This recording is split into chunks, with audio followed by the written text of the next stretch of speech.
कैसे हो बच्चों। तो धीरे धीरे हम विलियन लेसन को समाप्त करने की ओर बढ़ रहे हैं। आज एपिसोड 20वें की बारी है और टॉपिक है हिमांक अवनमन। वही चलेगा बच्चों कि हम पहले थ्योरी पढ़ेंगे, फिर 12th के क्वेश्चन पढ़ेंगे, फिर हम कंपटीशन के क्वेश्चंस करेंगे। तो इस तरीके से आज टॉपिक है हिमांक अवनमन। तो धीरे धीरे एक एक करके चीजें करते हैं बच्चों पूरी अपने। पहले सीखते हैं कि हिमांक क्या है। हिमांक क्या है, आप इधर गौर करें कि मेरे पास ये एक द्रव पड़ा है, ये द्रव पड़ा है, ठीक है। हिमांक की परिभाषा बना रहा हूं बच्चों, मैं आपको रटा नहीं रहा हूं, बना रहा हूं मैं परिभाषा, ठीक है। तो ये एक द्रव पड़ा है और अभी कमरे का ताप मान लो रूम टेम्परेचर अभी ताप जो है वो है 25 डिग्री सेंटीग्रेड है, ठीक है।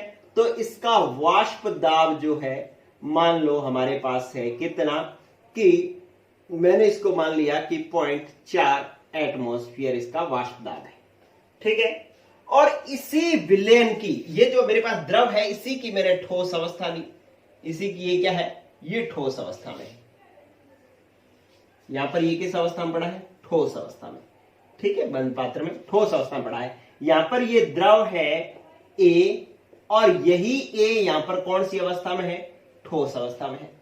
और ठोस अवस्था में इसका वाष्प दाब जो है, वाष्प दाब वो है वो मान लो 0.1 एटमॉस्फेयर है, या मैं इसको मान लेता हूं 0.2 एटमॉस्फेयर है, मानता हूं मैं इसको, ठीक है। कि इसका द्रव अवस्था में वाष्प दाब जो है 25 डिग्री सेंटीग्रेड पर 0.4 एटमॉस्फेयर है और इसका ठोस अवस्था में वाष्प दाब जो है 0.2 एटमॉस्फेयर है, ठीक है।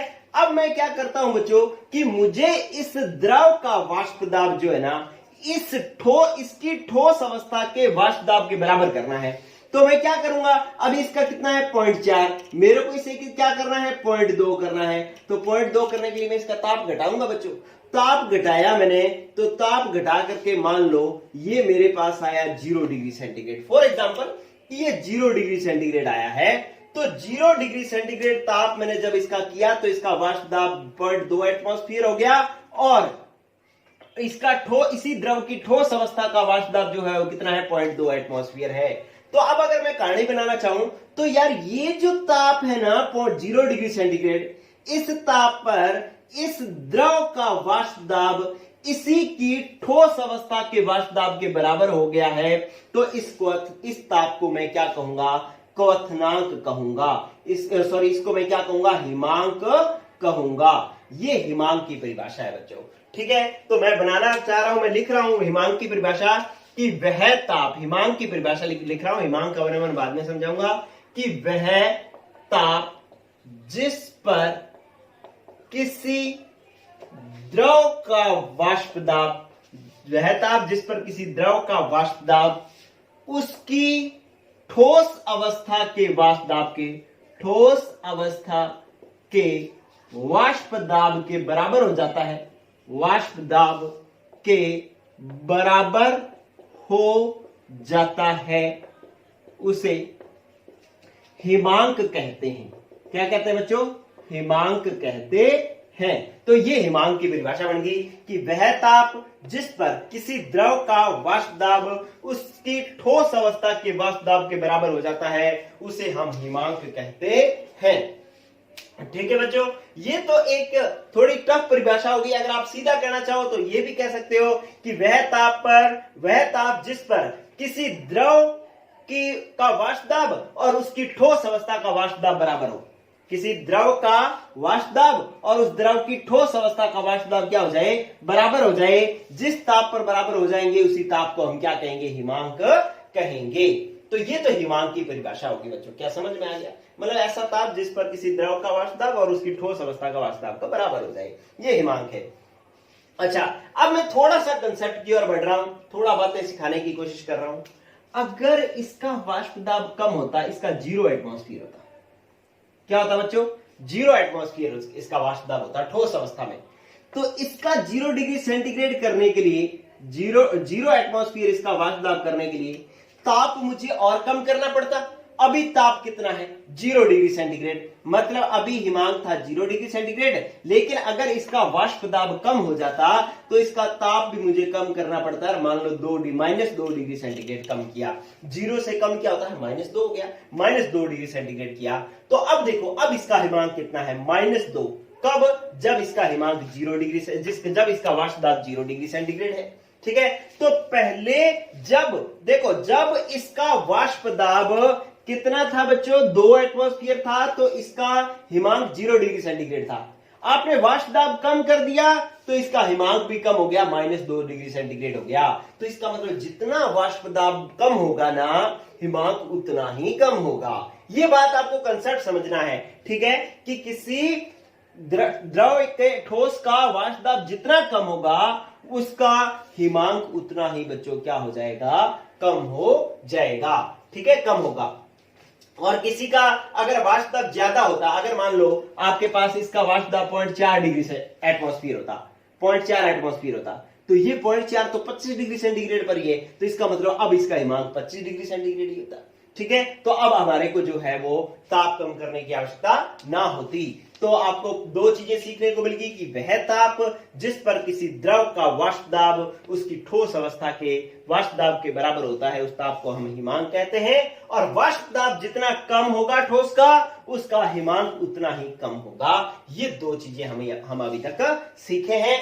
अब हम सीखते हैं कि हिमांक अवनमन क्या है। ठीक है बच्चों, तो ये जो आप स्क्रीनशॉट लेते रहो, अलग से कोई नोट्स नहीं है बच्चों, आप स्क्रीनशॉट लेते रहो बस। और ये इतनी अच्छी चीजें हैं कि अगर आप इंटरेस्ट लेकर के सीखोगे तो कहीं नोट्स की आवश्यकता ही नहीं। वीडियो देखो, बंद करो वीडियो और फिर खुद ही लिख डालो। जो मैं यहां पर बना रहा हूं वो सारा खुद ही लिख सकते हो आप। चलिए बच्चों, अब बात करते हैं, अपने हिमांक तो सीख लिया, हिमांक तो सीख लिया, अब हिमांक अवनमन क्या है ये सीखते हैं। हिमांक अवनमन मतलब अवनमन का मतलब क्या होता है, घटना। तो इसका मतलब हिमांक घटेगा। देखते हैं भाई कैसे घटेगा। चलो इसको मैं एक ग्राफ से समझाता हूं। ये ग्राफ बना रहा हूं, इधर देखें बच्चों, ये मेरे पास एक ग्राफ बना रहा हूं, ये लो, ये है ताप और यहां पर है वाष्प दाब, वाष्प दाब।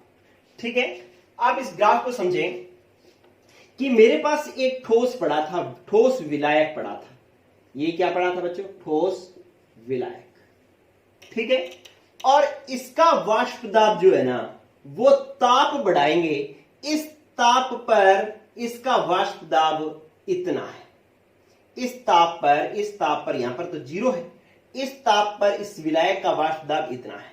ठीक है, लेकिन अगर हम इसका ताप बढ़ाएंगे तो इसका वाष्प दाब बढ़ेगा। ठीक है, इसका क्या, सबका ही बढ़ेगा। अगर मान लो किसी भी कोई भी पदार्थ है उसका ताप बढ़ाते हैं तो उसका वाष्प दाब बढ़ता है। ताप इधर बढ़ाओगे तो वाष्प दाब इधर बढ़ेगा। इसका मतलब ये ग्राफ लाइन ऐसे आएगी, ये लो ऐसे आएगी, ये ग्राफ लाइन आ गई।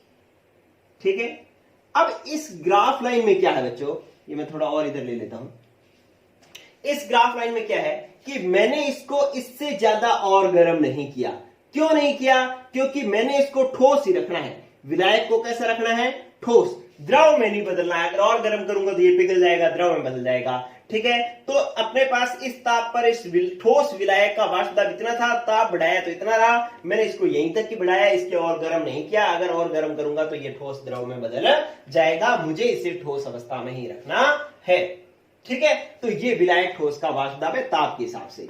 चलो अब आप आओ इधर, ये मेरे पास एक ताप था T, इतना पीछे आओगे और ये विलायक मैंने रखा, ये मैंने रखा विलायक। ये क्या बच्चों, विलायक, और कैसी अवस्था में है, द्रव अवस्था में है। और इस ताप पर इस विलायक का जो वाष्प दाब है इस ताप पर T पर वो इतना है। ठीक है, ले इतना वाष्प दाब है इस विलायक का इस ताप पर। लेकिन मैं अगर इसका ताप कम करूं तो वाष्प दाब घटेगा, क्योंकि आप सीख चुके हो कि ताप बढ़ाते हो तो वाष्प दाब बढ़ता है, ताप घटाओगे तो वाष्प दाब घटेगा। तो मैं इसका ताप कम करूंगा, कम किधर होगा, इधर की तरफ आओगे तो ताप कम होगा, तो वाष्प दाब नीचे की तरफ आएगा तो घटेगा। तो आपके पास ये ग्राफ लाइन इस तरीके से आ जाएगी कि ताप कम करोगे तो ये वाष्प दाब घटेगा, और ये घटते घटते इस बिंदु पर ये क्या हो जाएगा, इस द्रव का वाष्प दाब इसकी ठोस अवस्था के वाष्प दाब के बराबर हो जाएगा। क्या ये बात समझ में आ रही बच्चों आपको? ठीक है, आप इसको समझें कि ये जो बिंदु ऐसा आ गया जिस पर इस द्रव का वाष्प दाब इसकी ठोस अवस्था के वाष्प दाब के बराबर हो गया है, तो इस ताप को मैं इसका हिमांक कहूंगा। मैं इसको क्या कहूंगा, हिमांक। और शुद्ध विलायक का है तो शुद्ध विलायक को मैं कहूंगा TF नोड, इसका शुद्ध विलायक का वाष्प दाब है। बोलो बात समझ में आ गई कि नहीं आ गई बच्चों? ठीक है, अब मैं क्या करता हूं, दूसरा ग्राफ समझे कि इसी ताप पर मैं विलयन का वाष्प दाब लेता हूं। विलयन का वाष्प दाब विलायक से ज्यादा होता है कि कम होता है? बताओ क्या होता है, कम होता है। क्या होता है, कम होता है। ठीक है, किसके कारण, वाष्प दाब अवनमन के कारण। तो ये देखो, ये विलायक का वाष्प दाब जो है वो अपने पास विलयन से विलयन का वाष्प दाब क्या हो गया है, कम हो गया है। ये क्या है बच्चों, विलयन है, और ये भी कैसी अवस्था में है, द्रव अवस्था में है। इस विलायक में मैंने अवाष्पशील द्रव मिलाया है तो ये विलयन बन गया। और लेकिन अब इस विलयन का भी मैं ताप कम करूंगा तो इसका वाष्प दाब भी घटेगा, और इसका वाष्प दाब घटते घटते ये किस तरीके से आ गया, इस तरीके से घटते घटते बच्चों ऐसे आएगा ग्राफ, ये घटते घटते आ गया यहां पर। ठीक है, अब ये बिंदु कौन सा है, ये बिंदु ऐसा है जब इस विलयन का द्रव अवस्था का वाष्प दाब विलायक की ठोस अवस्था के वाष्प दाब के बराबर है। यहां पर मैं ऐसा क्यों कह रहा हूं, क्योंकि इसमें विलय कैसा है बच्चों, अवाष्पशील है। इसलिए इस विलयन का वाष्प दाब जब इस विलायक के बराबर हो जाएगा तब भी इसका क्या कहलाएगा, ये हिमांक ही कहलाएगा, और हम इसको क्या कहेंगे, TF ही कहेंगे। क्या कहेंगे बच्चों, TF ही कहेंगे। चलो अब आप देखो कि विलायक का वाष्प दाब ये यहां से घटते घटते इस ताप पर इसकी ठोस अवस्था के बराबर आया, इसलिए विलायक का हिमांक। और जब विलयन का वाष्प दाब आपने ताप कम किया तो ये घटते घटते इस ताप पर इसकी ठोस अवस्था के बराबर आया है, तो ये हमारे पास क्या हो गया बच्चों, विलयन का हिमांक हो गया। तो विलायक का ज्यादा है, विलयन का कम है, तो इसका मतलब विलायक से विलयन का वाष्प दाब क्या हो जाता है, हिमांक जो है वो क्या हो जाता है, कम हो जाता है। इसी को ही हम हिमांक अवनमन कहते हैं। इन दोनों का अंतर निकालोगे तो क्या आएगा, डेल्टा TF आएगा। डेल्टा TF यही है हमारे पास हिमांक अवनमन। ठीक है बच्चों, तो हिमांक अवनमन समझे क्या हुआ कि विलायक का आपने ताप कम किया तो वाष्प दाब कम हुआ, घटते घटते इस ताप पर इसका वाष्प दाब इसकी ठोस अवस्था के बराबर हो गया, तो ये इसका विलायक का हिमांक हो गया। इसी तरीके से विलयन का हिमांक ये है, विलायक का ज्यादा है, विलयन का कम है, तो विलयन का कम हो गया वाष्प दाब, तो इसी को हम कह रहे हैं हिमांक अवनमन। जितना ये कमी आती है वही क्या कहलाती है, हिमांक अवनमन कहलाता है। अगर मैं हिमांक अवनमन की परिभाषा लिखूं तो क्या लिखूंगा कि वाष्पशील विलायक में क्या किया बच्चों, अवाष्पशील विलय मिला देने पर विलयन का हिमांक जो है, विलयन का हिमांक क्या हो जाता है, विलायक से कम हो जाता है या विलायक से घट जाता है, विलायक से कम हो जाता है। ठीक है, और हिमांक में आई इसी कमी को,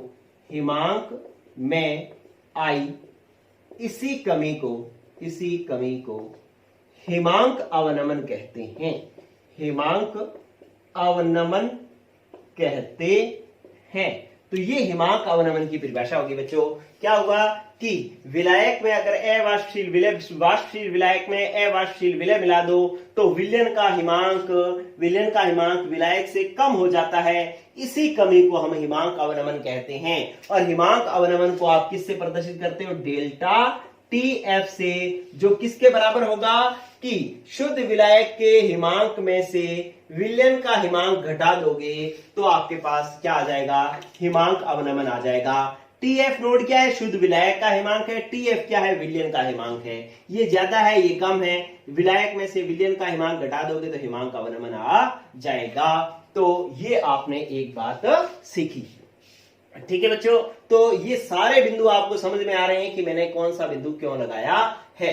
अब आप आओ दूसरी बात, ये मैं साफ कर रहा हूं, जो मैंने परिभाषा लिखी थी इसको आप स्क्रीनशॉट ले लेना। देखो बच्चों, अब आओ आप नेक्स्ट, अब डेरिवेशन की ओर बढ़ रहे हैं अपने।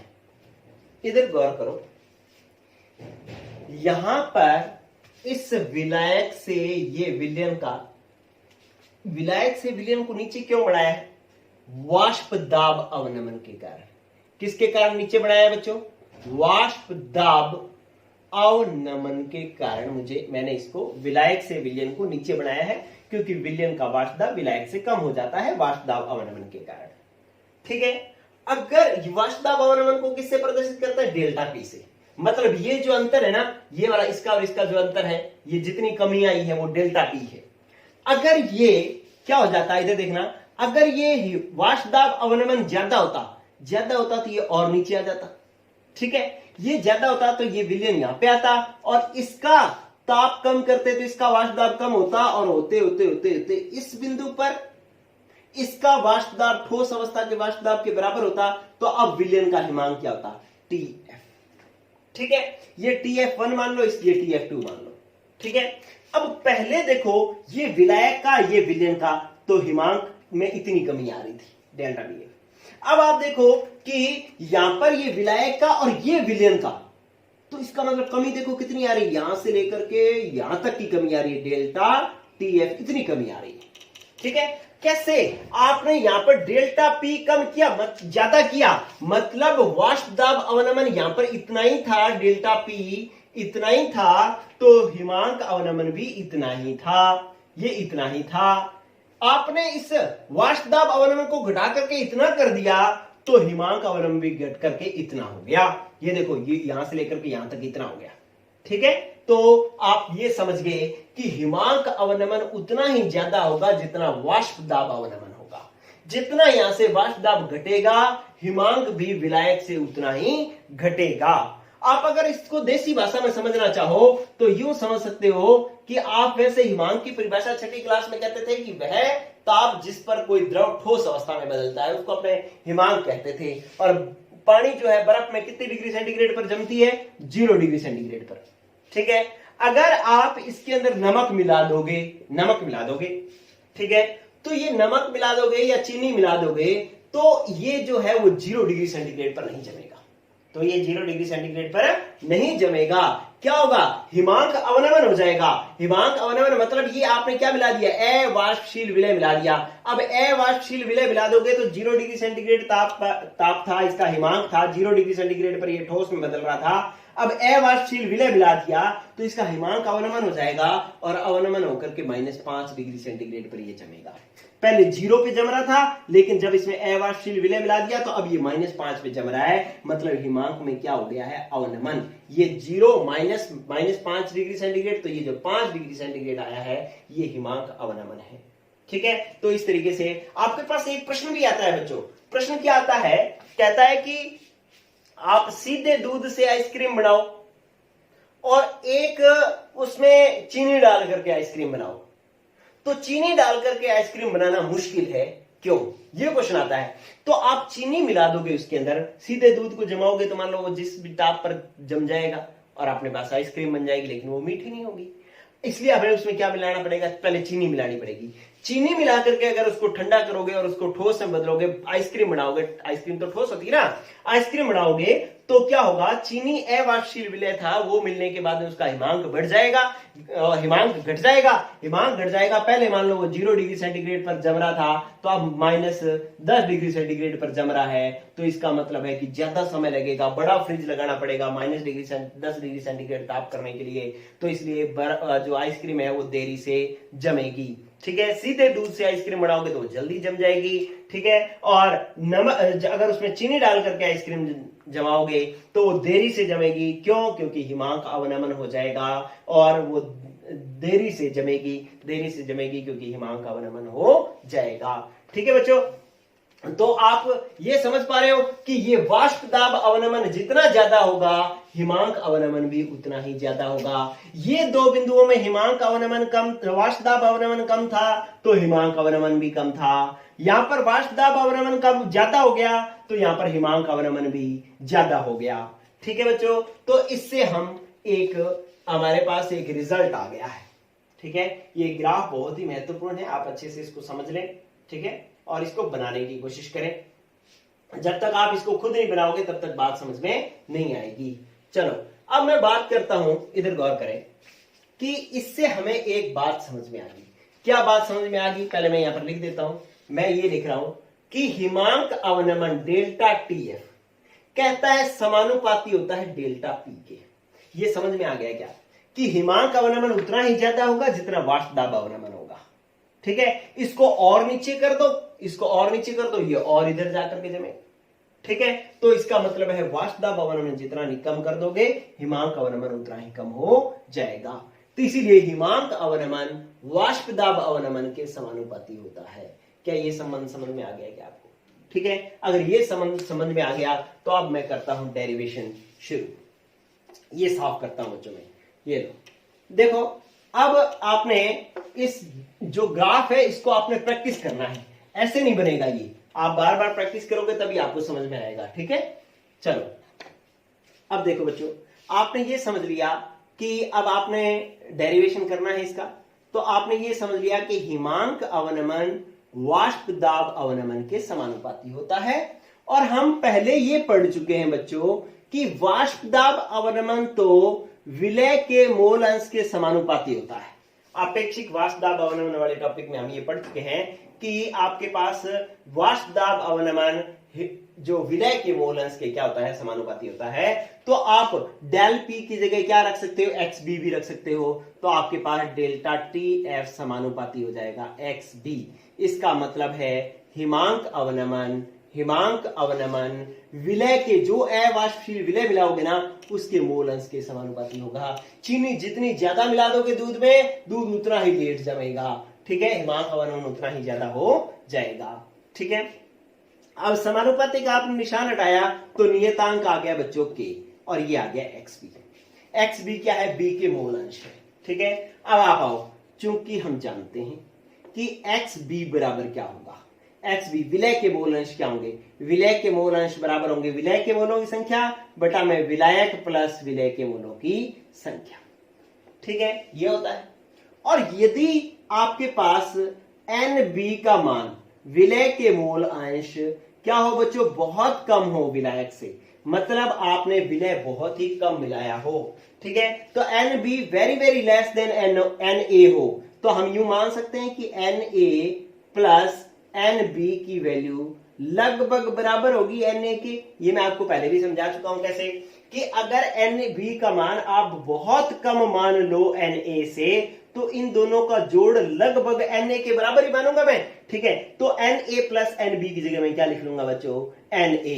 तो अब आप देखो मेरे पास क्या बन गया, ये बन गया मेरे पास कि एक्स बी बराबर हो गया एन बी बटा में एन ए।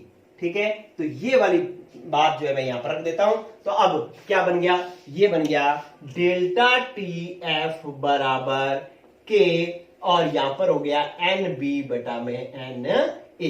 ठीक है, n a plus n b की जगह मैंने क्या रख लिया है, एन ए।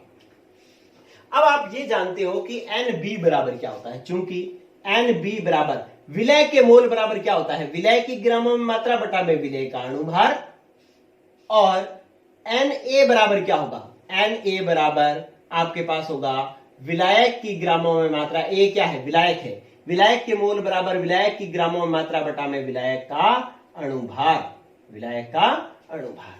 ठीक है, तो अब ये मान अगर अपने यहां पर रख दें तो ये क्या बन जाएगा, मेरे पास बन जाएगा डेल्टा टी एफ बराबर के, एन बी की जगह मैं रखूं ये वाला, क्या रखूंगा, डब्ल्यू बी बटा में एम बी। ठीक है, ये विलय की ग्राम मात्रा बटा विलय का अणुभार, और एन ए की जगह मैं ये रखूंगा, ये क्या है, विलायक की ग्राम मात्रा बटा में एम ए विलायक का अणुभार। ये बटा में था, बटा का बड़ा कहां चला गया, ऊपर, तो मैंने ऊपर रख दिया। ठीक है, तो अब आप देखो फिर क्या बना, ये बन गया कि डेल्टा टी एफ बराबर के इंटू एम ए को गुणा कर लो, एम ए को, और ये पूरा अलग कर दो, डब्ल्यू बी बटा में एम बी इंटू में कैपिटल डब्ल्यू ए। ठीक है, अब ये जो आपके पास के एक नियतांक है और एम ए विलायक का अणुभार भी एक नियतांक है। अगर विलायक मान लो जल है तो जल का अणुभार 18 फिक्स ही है, हमेशा 18 ही रहेगा। ठीक है, तो इसलिए जो आपके पास विलायक है उसका अणुभार भी नियतांक होता है, ये भी नियतांक है, ये भी नियतांक है। जब दो नियतांकों का गुणा होता है ना बच्चों, तो दोनों की राशि भी नियति आती है। अगर मान लो इसका 2 फिक्स मान हो जाए, इसका 3 फिक्स मान हो जाए, तो उत्तर हमेशा 6 ही आएगा, चाहे कुछ ही कर लो। ठीक है, इसलिए अगर ये नियतांक है और ये नियतांक है तो दोनों का गुणा भी नियतांक ही आएगा, और उस नियतांक को मैं कह रहा हूं बच्चों के एफ। उस नियतांक को क्या कह रहा हूं मैं?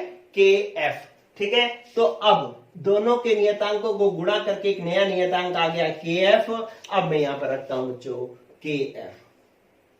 तो डेल्टा टी एफ बराबर क्या हो गया? के एफ डेल्टा टी एफ बराबर इस पूरे की जगह मैंने क्या लिख लिया? इस पूरे के इंटू एम ए की जगह लिख लिया के एफ, और ये आगे डब्ल्यू बी बटा में एम बी इंटू डब्ल्यू ए। ठीक है, अब आप इसे समझें।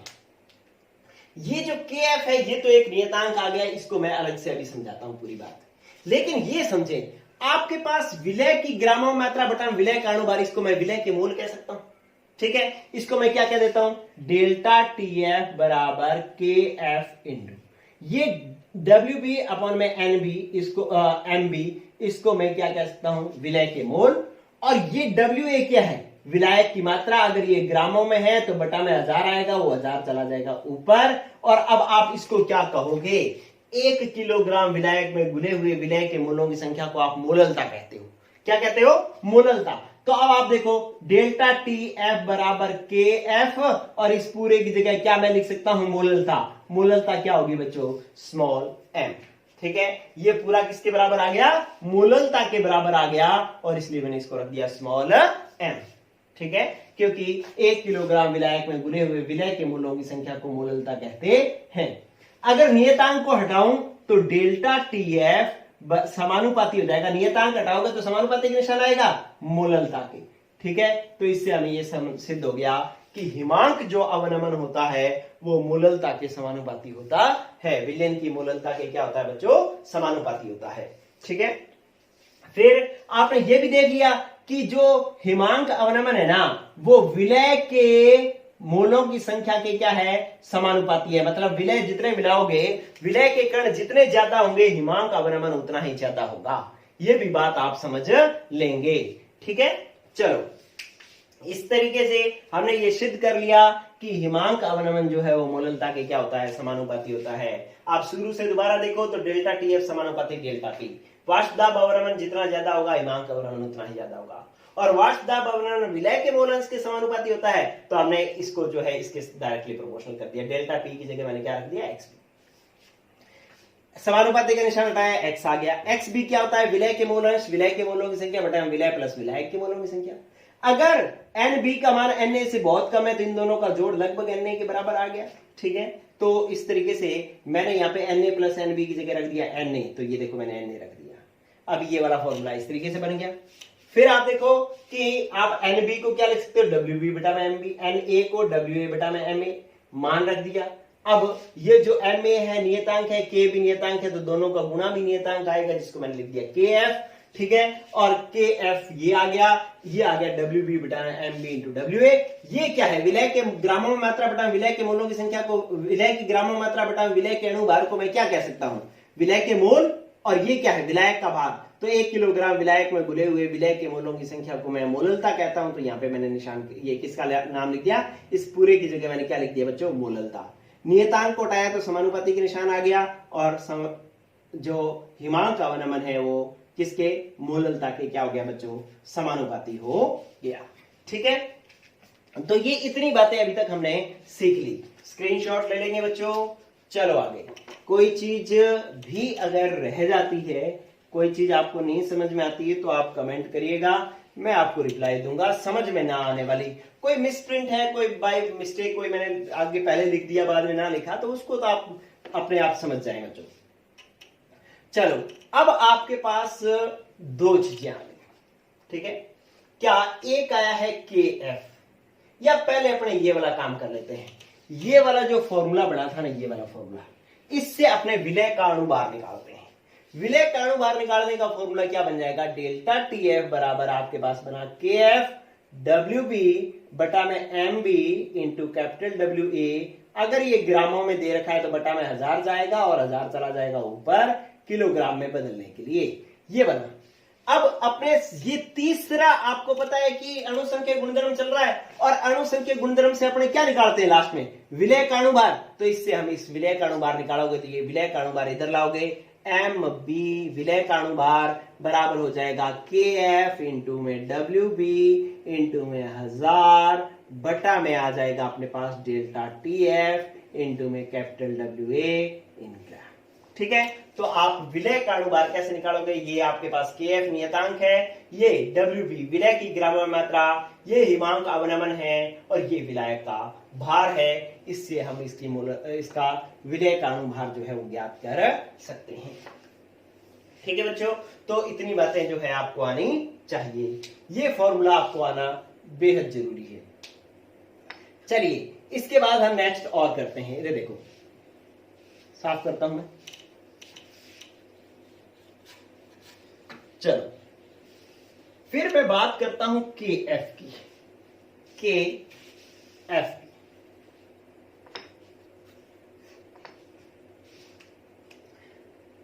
के एफ किसे कहते हैं, के एफ का नाम तो है क्रायोस्कोपिक स्थिरांक, क्रायोस्कोपिक स्थिरांक, या इसको हम कहते हैं मोलल अवनमन स्थिरांक, अवनमन स्थिरांक। आप देखो जब आप क्वथनांक उन्नयन जब आपने पढ़ा था तो ये होता था के बी, ठीक है, और के बी को हम क्या कहते थे बच्चों, मोलल उन्नयन स्थिरांक, या जो है हम इसको कहते थे एब्यूलोस्कोपिक स्थिरांक। ठीक है, अब के एफ का फॉर्मूला क्या आएगा, के एफ क्या है, आपने देखा कि आपके पास फॉर्मूला था कि डेल्टा टी एफ बराबर के एफ इंटू में एन बी बटा में डब्ल्यू ए, ग्राम में, विलायक का भार ग्रामों में, और यहां पर था 1000। ठीक है, ये आपने पढ़ा था। अब इससे के एफ की परिभाषा आएगी क्या, कि यदि अवाष्पशील विलय का अवाष्पशील विलय कितना हो बच्चों, अवाष्पशील विलय के मोल हो हमारे पास, विलय के मोल बराबर हो, मतलब एन बी का मान हो हमारे पास 1।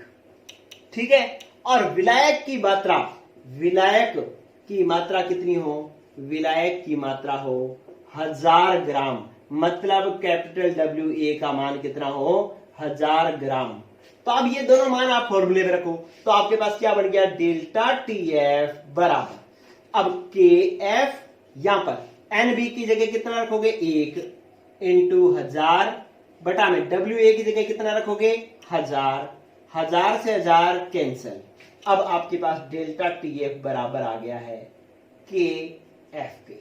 ठीक है, तो आपके पास परिभाषा बनेगी बच्चों क्या, कि यदि 1000 ग्राम विलायक में 1 मोल अवाष्पशील विलय मिला दो, तो जो हिमांक अवनमन होगा ना उसी को हम मोलल अवनमन स्थिरांक या क्रायोस्कोपिक स्थिरांक कहेंगे। ठीक है, आप इधर देख लो, मैं यूं बना रहा हूं कि मेरे पास 1000 ग्राम विलायक था, 1000 ग्राम क्या था बच्चों, विलायक। ठीक है, और मैंने इसमें अवाष्पशील विलय मिला दिया, क्या मिला दिया, अवाष्पशील विलय, जिसके मोल कितने थे, 1 मोल बनाया। तो अब जो विलयन बना ना, इस विलयन के हिमांक में जितनी कमी आएगी, डेल्टा टी एफ जितना होगा, उसी को ही मैं कहूंगा मोलल अवनमन स्थिरांक, या मैं कहूंगा क्रायोस्कोपिक स्थिरांक। ठीक है, परिभाषा लिख रहा हूं कि 1000 ग्राम वाष्पशील विलायक में, वाष्पशील विलायक में क्या करो कि आप 1 मोल अवाष्पशील विलय मिलाने पर, अवाष्पशील विलय मिलाने पर, ठीक है, 1000 ग्राम वाष्पशील विलायक में 1 मोल अवाष्पशील विलय मिलाने पर जो हिमांक में कमी आएगी पर होने वाले हिमांक अवनमन को ही मोलल अवनमन स्थिरांक कहते हैं। मोलल अवनमन स्थिरांक कहते हैं या क्रायोस्कोपिक स्थिरांक कहते हैं। ये देख लो, हिमांक अवनमन को ही मोलल अवनमन स्थिरांक कहते हैं। कब? जब 1000 ग्राम विलायक में आप 1 मोल अवाष्पशील विलय मिलाओगे। ठीक है, तो इस तरीके से आपके पास KF की परिभाषा आ जाएगी। चलो बच्चों, अब आपके पास एक और चीज सीखें, ये आप नोट कर लेंगे, स्क्रीनशॉट ले लेंगे। ठीक है, इसके बाद नेक्स्ट आओ। ये टॉपिक काफी लंबा टॉपिक है, अभी तक ये थ्योरी नहीं खत्म हुई, उसके बाद अपने इसके क्वेश्चंस भी करने हैं, वो कल के एपिसोड में करवाऊंगा, लेकिन एक बार सीखें चीजें। अब है KF की इकाई कि KF की इकाई क्या होती है, क्रायोस्कोपिक स्थिरांक या मोलर अवनमन स्थिरांक की परिभाषा इकाई क्या होती है। तो आप क्या करेंगे, देखो आपने KF निकालना है, आपको पता है कि डेल्टा TF समानुपात बराबर KF इंटू M होता है, मोललता होती है। अब आपको KF चाहिए तो KF बराबर क्या हो गया, डेल्टा TF में M का भाग चला गया, डेल्टा TF बटा में M। अब डेल्टा TF हिमांक अवनमन है। अरे हिमांक अवनमन एक तरीके का ताप ही है, ताप की इकाई क्या होती है, केल्विन, और मोल की इकाई क्या होती है, मोललता। क्या होती है, मोललता की इकाई क्या होती है, मोललता ही होती है। ठीक है, तो आप इसको ऐसे लिख सकते हो, केल्विन, ये मोललता को ऊपर ले जाओगे तो याद आएगी मोललता इनवर्स। तो आपके पास जो KF की इकाई है, KF की इकाई जो है वो आगे बच्चों केल्विन मोललता इनवर्स।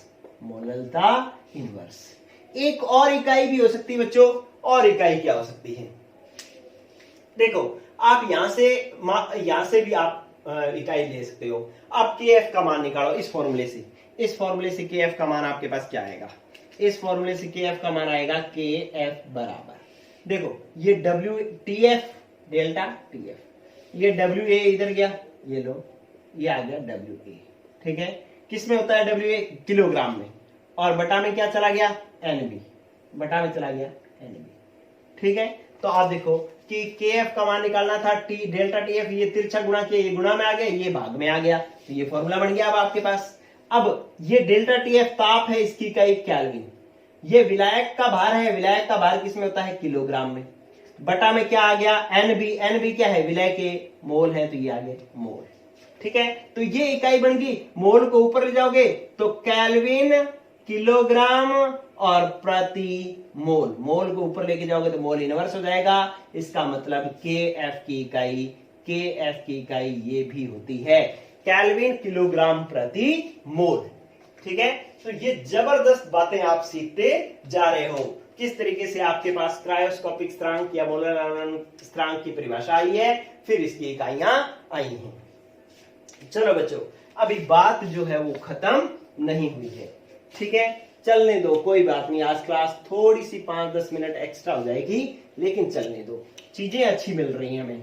ठीक है, आपको ये बेहद जरूरी चीजें मिल रही हैं, ऐसी चीजें जिनको आप सीख करके आप अपना अच्छा जीवन यापन कर लोगे, भले डॉक्टर बनो, चाहे इंजीनियर बनो, चाहे टीचर बनो।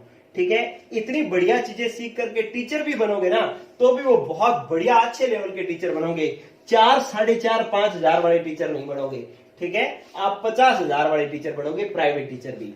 गौर करो फिर नेक्स्ट देखो बच्चों, आप अब जो आपने क्रायोस्कोपिक स्थिरांक सीखा, एक चीज और नोट करना, गौर करना, स्टार डाल रहा हूं मैं, क्या कि यदि KF का मान ना दिया हो और किसी में अपने को KF का मान निकालना हो, तो एक और सूत्र भी होता है KF निकालने का। KF बराबर होता है, आप मार्ट लिख सकते हो, मार्ट लिखा और T का लगा दो स्क्वायर, बटा में लगाओ 1000 और इंटू डेल्टा H, गलन लिख देना विंदर, यहां पे फ्यूजन FUS लिख दो, चाहे यहां पर गलन लिख दो।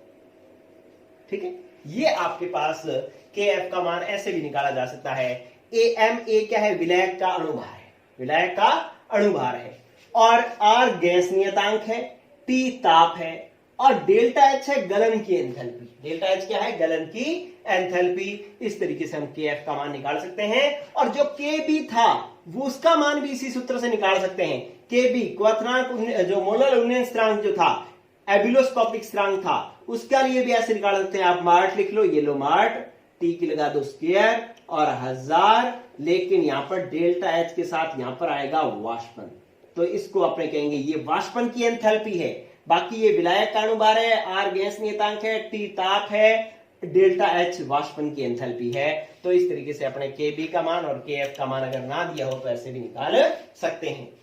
इन दोनों की विशेषता एक और मैं बताऊं कि के एफ और के बी का मान ये क्या करते हैं, विलायक की प्रकृति पर निर्भर करते हैं, विलायक की प्रकृति पर निर्भर करते हैं और किसी चीज पर निर्भर नहीं करते। मान लो किसी विलायक में आपने 1 मोल विलायक डाल दिया या 2 मोल डाल दिए, 20 मोल डाल दिए, कुछ भी कर दिया हो, उससे के एफ और के बी के मान पर कोई फर्क नहीं पड़ता है। के एफ और के बी का मान सिर्फ विलायक की प्रकृति पर निर्भर करता है कि जल के लिए के एफ का मान 1.86 केल्विन किलोग्राम प्रति मोल ही होगा। ठीक है, तो हर किसी विलायक के लिए अलग अलग फिक्स ही होगा, वो आप जो है कि किसी और चीज पर निर्भर नहीं करता। इसके लिए मैं आपको एक क्वेश्चन बताऊं तो एक जबरदस्त क्वेश्चन नीट 2017 में आया हुआ है। नीट 2017 में देखो, अभी हाल फिलहाल आया हुआ क्वेश्चन है और आप 1 मिनट में कर सकते हो। कैसे करोगे, आपको कहा जाए क्वेश्चन ये था कि एक विलयन था, एक विलयन की मोललता दुगनी कर दी जाए तो उसके मोलल अवनमन स्थिरांक या के एफ पर क्या प्रभाव पड़ेगा, ये क्वेश्चन है। और ऑप्शन दे रखे थे कि दुगना हो जाएगा के एफ, बी के एफ आधा हो जाएगा, सी के एफ जो है वो अपरिवर्तित रहेगा और डी जो है वो 4 गुना हो जाएगा। ऐसे ऑप्शंस दे रखे थे कि एक विलयन था और विलयन की मोललता 2 गुनी कर दी तो उसके के एफ पर क्या प्रभाव पड़ेगा। अब आप सूत्र लगाने लग जाओगे क्या कि डेल्टा टी एफ बराबर के एफ इंटू एम, एम को 1 गुना किया, 2 गुना किया तो टी एफ में क्या, के एफ में क्या परिवर्तन आया, ऐसे जोड़ गुना भाग करने लग जाओगे। लेकिन आपको कुछ नहीं करना, सीधा आंसर लिखना अपरिवर्तित। क्यों, क्योंकि ये मोललता वगैरह पर निर्भर ही नहीं करता, के एफ तो सिर्फ विलायक की प्रकृति पर निर्भर करता है। ठीक है, तो ये क्या रहता है बच्चों, के एफ अपरिवर्तित रहता है। तो इस तरीके से जो है हम के एफ का मान को लेकर के नीट 2000 क्वेश्चन का बहुत इजी क्वेश्चन हम सॉल्व कर सकते हैं। चलो अब आओ बच्चों आगे। देखो एक बात मैं लास्ट और बता रहा हूं और इसके बाद जो है विराम देता हूं इस क्लास को। क्या कि गौर करो आप, एक ये जो डेल्टा टी एफ ज्ञात करने के लिए ना एक विशेष प्रकार का थर्मामीटर काम में लिया जाता है जिसको हम बैकमैन थर्मामीटर कहते हैं, बैकमैन थर्मामीटर कहते हैं। ठीक है, तो डेल्टा टी एफ का मान बैकमैन थर्मामीटर से ज्ञात किया जाता है, सामान्य थर्मामीटर से ज्ञात नहीं किया जाता। और ये 12वीं 12th बोर्ड का क्वेश्चन है। क्यों क्वेश्चन है, वो कह देता है कि बैकमैन थर्मामीटर से ही डेल्टा टी एफ का मान क्यों ज्ञात किया जाता है, सामान्य थर्मामीटर से क्यों नहीं ज्ञात किया जाता। तो क्योंकि जो बैकमैन थर्मामीटर होते हैं ना, जैसे ये थर्मामीटर है, इसके अंदर यूं जो इकाइयां लगी होती है वो सामान्य थर्मामीटर में तो 1-2 करके होती है, लेकिन बैकमैन थर्मामीटर में 0.01 फिर 0.02 मतलब 0.01 इकाई का थर्मामीटर होता है ये। इसमें कितने का डिफरेंस आता है, 0.01 का, उसमें 0.1 0.2 ऐसे आ सकता है, लेकिन इसमें 0.01 इकाई का अंतर आता है बैकमैन थर्मामीटर में। और जो हिमांक में भी अंतर आता है वो इतना ही आता है, 0.0 करके कुछ आता है। ऐसा नहीं कि 1-1, 2-2 डिग्री सेंटीग्रेड का अंतर आ जाए, इतना नहीं आता, थोड़ा सा अंतर आता है। इसलिए इस एक बैकमैन थर्मामीटर का उपयोग किया जाता है। ठीक है, तो आप आंसर क्या लिखोगे? क्योंकि हिमांक में कमी बहुत कम आती है, इसलिए ऐसे थर्मामीटर का उपयोग किया जाता है जिसमें जो इकाई है वो 0.01 इकाई की थर्मामीटर हो। और ऐसा इकाई थर्मामीटर कौन सा है? बैकमैन थर्मामीटर है, इसीलिए इसी का ही उपयोग किया जाता है। ठीक है बच्चों, तो इस तरीके से आपने इतनी बातें सीखी। अब आप एक बार सारी चीजें मतलब मैं अगर आपको रिवाइज करवा दूं तो आपने ये देख लिया कि एक तो डेल्टा टीएफ होता क्या है, आपने देखा कि TF minus TF node minus TF होता है। मतलब आपके पास क्या होता है कि विलायक का हिमांक ज्यादा होता है, विलयन का कम होता है, विलायक माइनस विलयन जो है वो क्या हो जाएगा, आपके पास डेल्टा टीएफ होता है। और डेल्टा टीएफ आपको पता है कि वाष्प दाब अवनमन के समानुपाती होता है।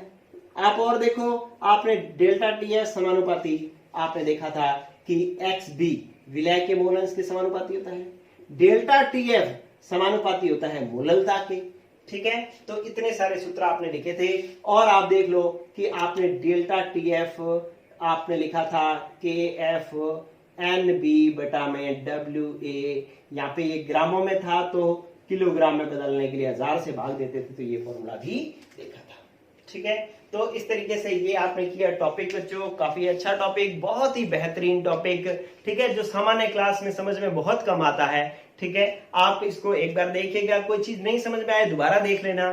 ठीक है, बीच में कोई चीज नहीं समझ में आए तो 5-10 मिनट की दोबारा देख लेना। ठीक है, लेकिन इस टॉपिक को करना कंप्लीट जरूर। ठीक है, और कल मैं इसके करवाऊंगा क्वेश्चन। आज के लिए इतना ही बच्चों। आप 10th क्लास के बच्चों को अपना चैनल जरूर इधर सबको शेयर कर दो। देखो बच्चों, आपको मैं पूरा सिलेबस करा रहा हूं, मैं कोई भी एडवर्टाइजमेंट नहीं कर रहा हूं। ऐसा नहीं कर रहा हूं कि बीच बीच में से अच्छी अच्छी चीजें करवा करके मैं अपने आप को आपके सामने सुपीरियर दिखा रहा हूं और बाद में जो है मैं आपको कहूं कि भाई आप मेरे पास कोचिंग आना या मैं ऑनलाइन जो है वो पैसे लूंगा और फिर आपको दूंगा। ऐसा तो कुछ है नहीं, मैं तो आपको फ्री में सब कुछ उपलब्ध करवा रहा हूं। तो आप मेरा सिर्फ इतना सहयोग करें। मेरा हौसला आपसे पैसा लेकर के नहीं बन रहा, मेरा हौसला इससे बनता है कि मैं जो वीडियो बनाता हूं इतनी मेहनत करके, वो कितने लोग देखते हैं। जितने ज्यादा लोग देखते हैं हमारा हौसला उतना ही ज्यादा बढ़ता है कि यार मैं और अच्छा बनाऊं और बनाऊं। अगर वो वीडियो बनाई देखी 20 जिन्होंने 50 जिन्होंने, फिर हौसला डाउन हो जाता है। ऐसा लगता है कि मेहनत करने की कोई भी औचित्य ही नहीं है, लोग देख ही नहीं रहे हैं, लोगों को इंटरेस्ट ही नहीं है। ठीक है, तो इसलिए आप ज्यादा से ज्यादा शेयर करें चैनल को। आपकी गुरु दक्षिणा यही है बच्चों कि आप एक तो चैनल देखते ही, वीडियो देखते ही लाइक कर दें, और अगर अच्छी पसंद ना आए तो डिसलाइक कर दें, कमेंट करें और शेयर करें। जितने आपके ग्रुप्स हैं, जितने आपके दोस्त हैं, 10th वालों को शेयर करें। ठीक है, साइंस के बच्चे तो हो सकते हैं आपको कम मिले, लेकिन 10th के तो आपके आस पड़ोस रिश्तेदारी में जरूर मिल जाते हैं। तो 10th वाली वीडियो शेयर करें। ओके, गुड लक बच्चों।